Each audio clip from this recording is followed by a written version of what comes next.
Okay, my last piece of technology may seem a little silly, but it is extremely useful.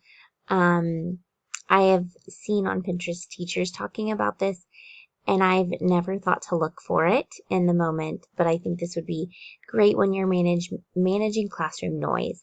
So the time that I struggle with classroom noise is always when it's supposed to be quiet reading time.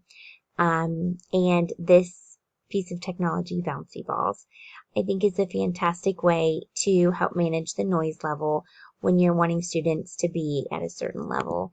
It's completely free. You can customize it. You can have a lot of fun with it. You can change it to emojis, bubbles, eyeballs, and then of course the plastic balls.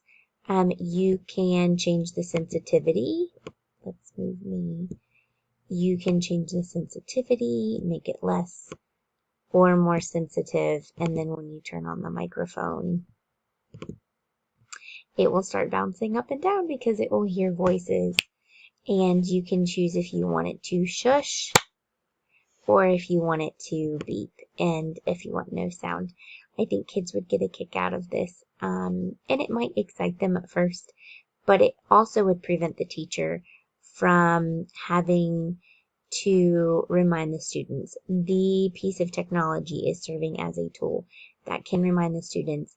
And I think this, accompanied with other sources of technology, is going to show students how you can effectively use technology as a tool to stay on task. And so I like this piece of technology. I just think it's really fun.